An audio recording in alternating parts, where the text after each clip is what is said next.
Welcome to the Abyssinian Syllabary, where we spell out Ethiopia in 33 characters. I'm Yves-Marie Stranger, your host and the compiler of these Abyssinian lives. Nota bene, while any resemblance to actual countries, past or present, and to historical figures is not purely coincidental, this is a work of fiction. For a primer on these Ethiopian characters, newcomers may start with the prologue by Manuel de Guèz. To order the book or a poster of the Abyssinian Syllabary, visit Ethiopia.com. That's UTHIOPIA.com.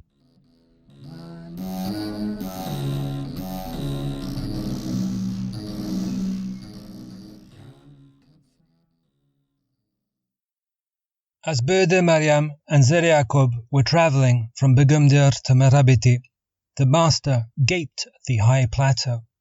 "Without doubt, Ethiopia is a table mountain," Zer Yacob exclaimed, again and again, until Berde, incensed, baffled. "A table, yes, our pretty land, an upturned one, with its legs sticking up to the skies, and we go up one leg, then down, then up another." The Apocrypha of Zer Yacob. Alessandro Zorzi. Alessandro Zorzi came about from the coupling of a cobbler, a Croat from Dubrovnik, and a seamstress named Judith, who claimed to have been born in Florence. Judith plied her trade to the east of the Grand Canal, in the backwaters of the Jewish ghetto. The denizens of these parts well knew that Judith was the bastard child of the grain dealer Moshe, who had sent her strumpet mother off to the said town of Florence with 8 ducats in her pouch, on condition that she never return.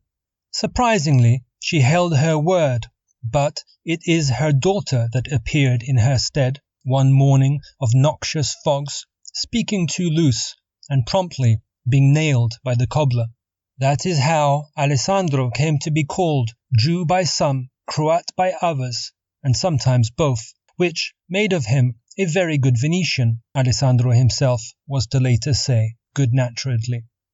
For that would be the very definition of a burgher of the Serenissima, a Dalmatian believing to be a Jew who mistakes Venice for the Holy Land. All levity aside, there may have been truth in these matters, as Alessandro grew up with an inborn ingenuity for decrypting ancient tomes and a knack for picking up foreign patois.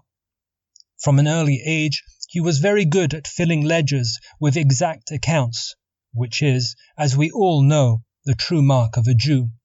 Alessandro, left to his own devices by Judith, was destitute, a poor amongst the poor, and he dressed in rank clothes, no much better than rags.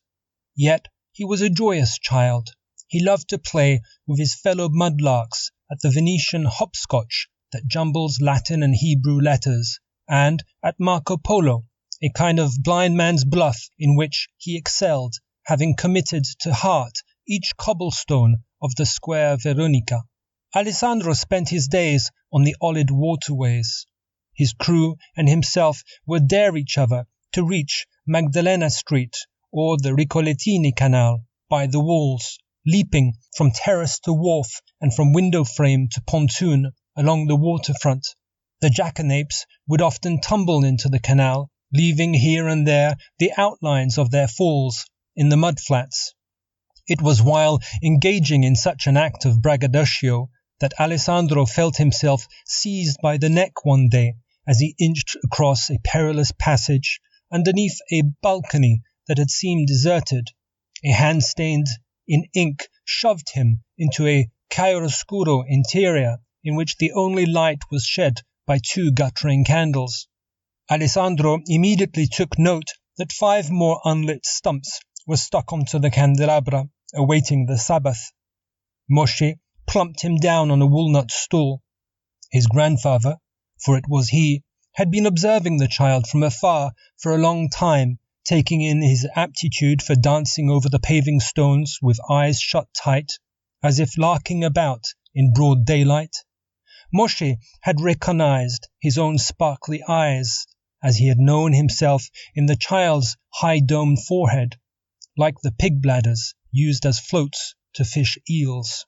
Moshe saw himself reflected in this large brow, the sure sign of a nimble mind, so that he resolved to make of Alessandro a Talmudist, skillful at threading his way back to the past, one who would avoid the cul-de-sac of history and be able to follow with shuttered eyes the route to the Ark of the Covenant, safekeep of the Hebrews, the terrestrial seal of their pact with Yahweh, stolen by the Ethiopian Sheba and her only son, Menelik.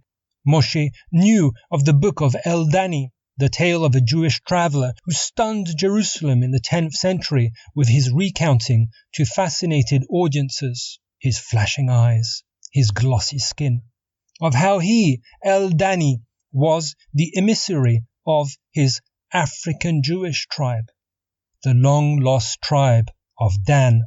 The El Dani, of the progeny of Shem and of Cush, were to be found between the rivers of Gihon and of Tigris, in those confines where the duplicitous Ethiopians have concealed the ark, the source of all their present success, and the sole reason for which neither we nor the engines of Baphomet have been able to subjugate them to this day. It is to counter El Dani that the letter to Prester John is forged, for it is a fake, a forgery created to confuse the Hebrew and have them believe that Ethiopia is a Christian land, when, in point of fact, all Ethiopians are apostate Jews. Moshe instructs Alessandro in the signs and the writings in the darkened rooms above the canal full of night soils. Before long, the neophyte can trace himself the alphabets and the Kabbalistic representations without even a need for the dim candlelight behind shuttered windows. Alessandro is still playing blind man's bluff, albeit on a larger court.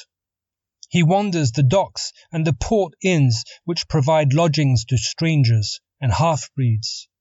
Of all, he asks the same: "Have you heard speak of the Prester, he who reigns beyond the 66 cataract?" The years are propitious for his task. The Portuguese have built trading forts along the African coastlines. The discord between Catholic and Orthodox in Abyssinia has sent scurrying towards Rome a host of priests who continue to mutter their tenets in Gueuze, a credo taught to them in seminaries convened under fig trees on the shores of Lake Tana. Alessandro collects their testimonials.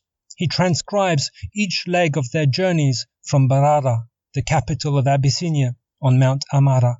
He scrupulously relates if the lands they traverse are Muslim, if they happen to be fertile, if they are inhabited by savage creatures, and if they are subject to a torrid sun. There is the Sudan route, by the deserts and along the river, and the Suakim track, by way of the Eritrean Sea. These routes trace the etching east and west of a trunk branching out into the highlands of Ethiopia. Alessandro is mapping a geographical golem. The cartographer gathers the testimonies of Brother Thomas, of Ganji, of the monk Elias from the monastery of the Mountain of Gold, and countless others. The map formed by the itineraries of the Venetian informs us of the outline of a country he has never set eyes upon, a country which he is contributing to bring to life. We do not know if Alessandro Zorzi found for himself that which he sought, nor if he was able to convey the results of these investigations to his co-religionaries. It does seem to be the case that the Ark, whose location he had sought through many a traveller's tale, continues to reside in Abyssinia to this day. Alessandro was found one morning stretched out in a miry canal, which was more than half refuse.